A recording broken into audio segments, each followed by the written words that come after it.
My Little Pony, Friendship is Magic, un dessin animé tout mignon, destiné aux petites filles, licorne, arc-en-ciel et friendship. Mais attendez, Internet adore tordre les trucs mignons. Un fandom monstrueux, vaste et parfois dérangé. Aujourd'hui au programme, fanfic débile, même bizarre et créateurs controversés.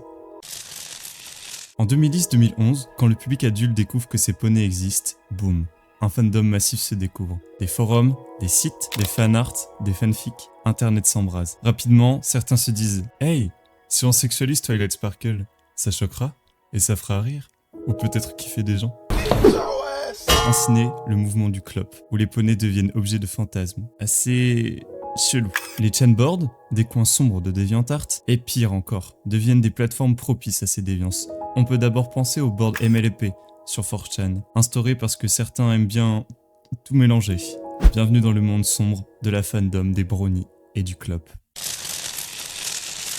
Déjà pour mettre un peu de contexte, je vais vous expliquer ce qu'est le clop. Donc le clop c'est l'abréviation du mot anglais clopping, qui signifie le bruit des sabots quand un cheval marche. Il a été détourné par ce fandom car le mot ressemble légèrement au mot fapping ou fap, qui signifie la masturbation. Donc je vous laisse imaginer sur qui ou avec qui ces gens s'imaginent le faire.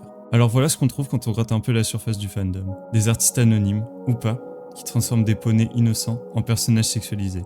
Un peu à la sauce Fury. Des pseudos circulent comme Brony Pony Production, dont on va reparler un tout petit peu après, et Boogie 2988, ou encore White Bowser.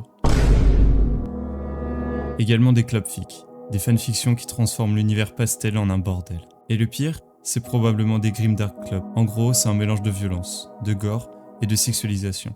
Un truc qui ferait rougir les pires fanfics d'horreur. Tout ça sous couvert de fan content et même parfois de viol. Bref, des poneys, des délires et sûrement trop de liberté sur internet, qui donne une recette qui, à celui se reconnaît dans ses mouvements, devient le pire endroit d'internet. Alors, loin de moi de critiquer le fait d'apprécier le dessin animé, qui a pour certains bercé leur enfance, j'en suis sûr, mais le détourner pour en faire des scènes de viol ou de gore, non. En gros, sur ce fandom, on rigole, on choque, on scrolle. Mais on repense rarement aux poneys qui, dès le départ, voulaient juste dire que l'amitié c'est magique, et pas voir cette pauvre Pinkie Pie finir au crime pie. Bien sûr, tout le monde ne s'abîme pas chez les bronies. Il ne faut donc pas confondre les bronies, qui sont simplement des fans de la série qui ont dépassé l'âge public. C'est pas les gens qui se terminent dans les pots en verre, en gros, pour les deux du fond. Les médias adorent les extrêmes. Un mec chelou plus un dessin animé pour les enfants, et c'est un buzz assuré. Plusieurs reportages ont surfé sur ce cliché, comme pour le film documentaire Online Communities of the My Little Pony, Friendship is Magic Fandom, qui joue uniquement sur la face sombre de ce fandom et pas dans son entièreté. Résultat, pour le grand public, un brony c'est souvent quelqu'un de bizarre, dérangé, voire creepy. Même si la majorité sont juste des fans inoffensifs voire innocents, ou passionnés de musique, d'art et d'animation. Et ça, c'est très respectable. C'est ce que j'appellerais dans ce cas-là le 1% toxique égale 100% crade. Bon, petit aparté, mais je dois vous expliquer le terme de lolcow, pour que vous puissiez vous situer sur la personne dont on va parler juste après. Littéralement vache à rire, c'est l'idée sur internet de traire des gens anonymement en les regardant sombrer dans le ridicule. Plus tu obtiens de réactions, de dramas, des crises existentielles, meilleur est le spectacle. Un lolcow, c'est une personne un peu pathétique, un peu autiste des internets, qui publie des conneries, se fâche, se ridiculise, et hop, l'ambiance rigole. Je peux donner l'exemple de Chris Chan, dont l'histoire fait froid dans le dos, et dont Feldup ou l'étrange voyage ont déjà parlé plus en détail. Et quand ce genre de personnes s'accrochent à un fandom bizarre, comme le brony et le clopping, ça peut donner du contenu assez troublant, et des réactions exagérées. Ha ha ha. Mais pourquoi ce merveilleux sujet, me direz-vous? Alors, par hasard, sur internet, quand je me baladais sur des chaînes YouTube assez étranges, je suis tombé sur la vidéo YouTube de Brony Pony Production. Il y a ce jour, compte 11 000 abonnés et poste des vidéos limites sur un monde qu'il a créé de toutes pièces. Un mélange de fanfiction, de documentaires, parfois des contenus borderline qui montrent Brandon, le créateur derrière cette chaîne YouTube, et les personnages de My Little Pony. Alors parfois c'est mimes, ça je dis pas. Mais le frérot des fois, il abuse un peu quoi. On le voit lui, enfin son personnage qui le représenterait dans cette série, en train de chevaucher, monter une jupe. L'ASMR, où il nous susurre à l'oreille qu'il aimerait ce Starlight, le paf. Et je vous en passe parce que aujourd'hui les gars, la chaîne a 8 ans. Et il a fait environ 450 vidéos. Je vous laisse imaginer les kilos d'anecdotes qu'il laisse derrière lui et sur sa chaîne. Wow, mais moi j'en ai à peine 3 en 5 ans. C'est chaud, putain. Mais vous vous demandez peut-être pourquoi je m'attarde sur son cas. Il y a tellement d'autres créateurs de contenu brony et clopping qui pullulent sur internet. Certes, mais Brandon, il a une patte assez spéciale. Whoa! Whoa! Wow! This is crazy! Oh my god!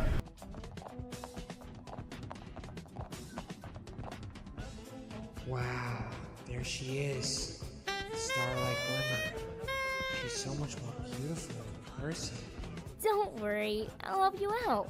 They're just not used to humans. Attention, every pony! Hear my voice and listen! I know when some pony or some creature is lying. I can sense these sort of things. I can assure you that this human is safe. Savage love. Did somebody break your... Wait!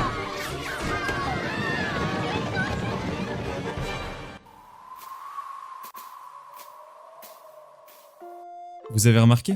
Il a la même DA que le dessin animé. Je sais que certains artistes se la butent dans leurs projets, mais là c'est vraiment un tout autre niveau. Bon, hormis son vieux fond vert et les musiques de films de cul qu'il y a derrière, il a sûrement la flemme de demander à quelqu'un qui les dessine ou de lui faire son OST. Dites-vous, ce mec se la met tellement qu'il a ouvert un shop de merch pendant que j'étais en train d'écrire la vidéo. Les gars, vous voulez pas acheter son pull, sérieux? Bon, je passerai également ses productions plus récentes où il est parti sur de la 3D, qu'il fait cette fois lui-même, et qui est assez... Bah c'est dégueulasse quoi, je vais pas faire genre. Regardez la gueule des personnages et c'est... Oh non, mais je suis choqué qu'il y mette autant d'énergie. Il y a des doubleurs les gars, des doubleurs, il y a des OST, un lore, des vidéos explicatives, des débriefs et des épisodes à foison. Et des membres de cette fandom lui demandent des commissions pour sa voix. J'imagine même pas la tête que je tirais si on me demandait de dessiner un homme en train de... Non, arrêtez s'il vous plaît. Enfin bref. Après quelques recherches sur le cas de Brony Pony Production, je suis tombé sur d'autres sujets qui n'étaient pas uniquement portés sur ces gentils poneys. Alors je mets un trigger warning pour ceux qui pourraient être sensibles à ces sujets à l'écran et un timecode pour skim tout ça. Préservez-vous les amis, c'est important. Mais surtout, je tiens à préciser que ce qui va suivre ne sont que des spéculations et que nous n'avons pas toutes les preuves pour affirmer qu'il s'agisse bel et bien de Brandon. Dans une conversation sur un channel, on peut voir le compte d'UEF Lover et celui de Rockman Girl débattre sur la culpabilité d'un homme qui a agressé sexuellement sa belle-fille. EUF Lover tend vers le parti du paternel, qui selon lui ne serait qu'une mauvaise interprétation de la jeune fille. Et pourquoi n'a-t-elle pas dit qu'elle se sentait en danger au lieu de laisser son beau-père continuer? Elle a donc autant de culpabilité que lui, non? Je vais skip le fait qu'il poste également du contenu anti-LGBT et des insultes sur les personnes ayant un retard mental ou étant en situation de handicap. Brandon, suite à ça, va donc poster sur sa chaîne une montagne de vidéos où il tente de débunk le fait que ce ne soit pas son compte. Je vais vous citer son premier argument parce que c'est assez drôle. Il dit que ce compte est un imposteur car il l'aurait bloqué sur les réseaux et que ça n'aurait aucun sens de se bloquer lui-même. Et encore plus fou, EUF Lover a défendu un post où un utilisateur a critiqué le travail de Brony Pony Production. Que dire? L'utilisateur Ryan on Wi-Fi poste une vidéo sur YouTube d'une discussion sur DeviantArt entre lui et Brandon, lorsqu'il avait 16 ans. Au fil de la discussion, va amener celle-ci vers un bord dont on ne discute pas forcément avec un mineur. Il demandera à Ryan de lui envoyer du contenu NSFW, de faire le doublage de certains des personnages de sa série, ou encore d'écrire un script, une fanfiction qui tourne évidemment autour de Brandon, s'accouplant avec des personnages du dessin animé. Ryan lui dit qu'il n'est pas très à l'aise avec ça, et franchement, quand on voit le personnage, on le comprend.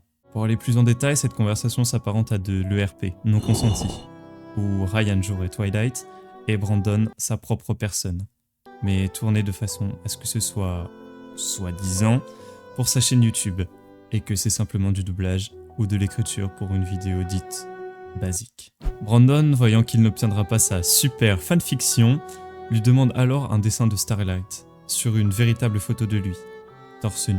En clair, il a forcé Ryan à lui faire du SFW, alors qu'il lui a dit qu'il n'était pas vraiment à l'aise avec tout ça. Je passe aussi le fait qu'il se dédouane en vidéo, en montrant ses conversations DeviantArt. Malheureusement ou heureusement, ça le dénigre encore plus, puisqu'il demande à des artistes de dessiner cette pauvre Twilight qui aurait un peu abusé du McDo. Non mais regardez ça. Et c'est donc ça sa vidéo pour debunk des conversations l'accusant d'être un pédophile homophobe supplément chantilly qui exploite des mineurs pour se clap-clic-clap le paf. C'est pour lui, ces conversations qui vont le sortir de cette situation. Et c'est suite à ces vidéos qu'il va accumuler bon nombre de controverses et par la même occasion d'harceleurs qui cherchent une nouvelle cible, une nouvelle lolcow. Donc en vrai, Brony Pony Production, je sais pas trop quoi en penser. On le voit soit désirer des animaux, fictifs, certes, et tenter une approche sur des personnes mineures. J'insiste encore sur la spéculation, parce qu'il n'y a pas eu d'aveu ou de véritable debunk profond, mais on a beaucoup de pistes qui portent à croire le contraire. Je vous demande donc de ne pas aller l'harceler ou inciter à la haine sur ce fandom ou sur Brandon, car ça servira à rien, et ça pourrait le protéger si on trouve encore pire derrière, ce qui semble n'être que la face visible de l'iceberg.